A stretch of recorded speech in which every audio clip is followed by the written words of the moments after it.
35 வருடங்கள் தரத்திற்காக தேசிய விருது Ponmani wet grinder innovative quality. DGP நியமன பரிந்துரை பெயர்களை யுபிஎஸ்சிக்கு அனுப்புவதில் மாநில அரசுகள் தாமதம் காட்டுவது குறித்து உச்சநீதிமன்றம் கேள்வி எழுப்பியுள்ளது. மாநில அரசுகள் காட்டும் தாமதத்தை எதிர்த்து மனு தாக்கல் செய்யவும் உச்சநீதிமன்றம் அறிவுறுத்தியுள்ளது. இதனை முக்கிய செய்தியாக நாம் பார்க்கிறோம். டிஜிபி நியமன பரிந்துரை பெயர்களை யுபிஎஸ்சிக்கு அனுப்புவதில் மாநில அரசுகள் தாமதம் காட்டுவதாக குற்றம் சாட்டியிருக்கும் உச்சநீதிமன்றம் பொறுப்பு டிஜிபி நியமன கலாச்சாரம் நிலவுவது குறித்து மாநிலங்களுக்கு கேள்வியும் எழுப்பியிருக்கிறது.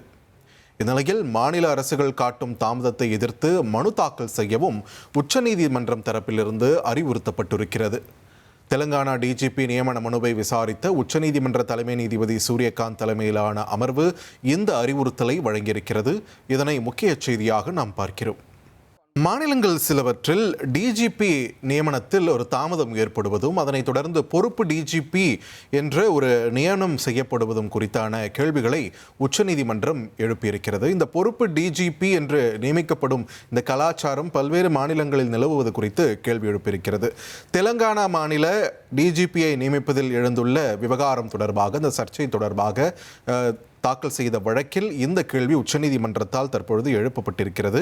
டிஜிபி நியமன பரிந்துரை பெயர்களை யுபிஎஸ்சிக்கு அனுப்புவதில் மாநில அரசுகள் தாமதம் காட்டுவது ஏன் என்ற ஒரு கேள்வியை உச்சநீதிமன்றம் தற்பொழுது எழுப்பியிருக்கிறது.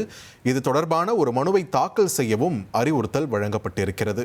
டிஜிபி காலியாக இருக்கும் மாநிலங்களுக்கு உடனடியாக கடிதம் எழுதி பரிந்துரை பெற யுபிஎஸ்சிக்கு அதிகாரம் அளிப்பதாகவும் உச்சநீதிமன்றம் தெரிவித்திருக்கிறது. கடிதம் எழுதியும் பரிந்துரைகள் அனுப்பாத மாநிலங்களுக்கு எதிராக உச்சநீதிமன்றத்தில் மனு தாக்கல் செய்யவும் யுபிஎஸ்சி அமைப்பிற்கு உச்சநீதிமன்றம் அறிவுறுத்தலை வழங்கியிருக்கிறது.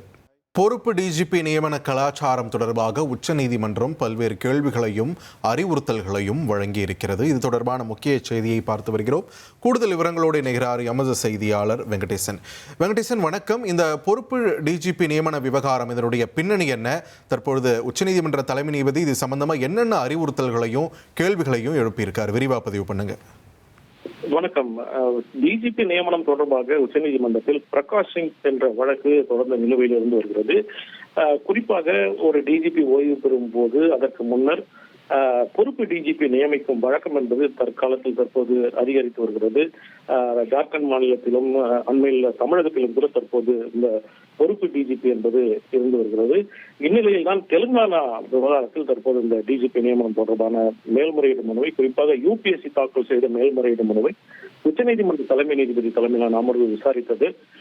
இந்த டிஜிபி நியமனத்திற்கான பரிந்துரை பெயர்களை யுபிஎஸ்சிக்கு அனுப்புவதில் ஏற்படும் தாமதம் தகுதி வாய்ந்த ஐபிஎஸ் அதிகாரிகளின் அந்த திறமை பாதிக்கப்படுவதாக தெரிவித்துள்ளது. மேலும் இந்த தாமதம் ஏற்படுவது தொடர்பாக உரிய மனுவை தாக்கல் செய்ய வேண்டும் என்றும் யுபிஎஸ்சிக்கு ஒரு அறிவுறுத்தலை வழங்கியுள்ளது. டிஜிபி காலியாக இருக்கும் மாநிலங்களுக்கு உடனடியாக கடிதம் எழுதவும் யுபிஎஸ்சிக்கு அறிவுறுத்தலை வழங்கி, இவ்வாறு கடிதம் எழுதியும் பரிந்துரைகளை அனுப்பாத மாநிலங்களுக்கு எதிராக ஒரு மனு தாக்கலை செய்யவும் யுபிஎஸ்சிக்கு அனுமதி அளித்துள்ளது. மேலும் இந்த விவகாரத்தில் தொடர்ந்து உத்தரவுகள் பட்சத்தில் மாநிலங்களை பொறுப்பாக்கி அவற்றின் மீது நடவடிக்கை எடுக்கப்படும் என்ற ஒரு எச்சரிக்கையும் தெரிவித்து இந்த பொறுப்பு டிஜிபி நியமன கலாச்சாரத்தை கடுமையாக உச்சநீதிமன்றம் இன்று சாடியுள்ளது குறிப்பிடத்தக்கது. நன்றி வெங்கடேசன், உங்கள் விரிவான தகவல்களுக்கு. 35 வருடங்கள் தரத்திற்காக தேசிய விருது Ponmani wet grinder innovative quality.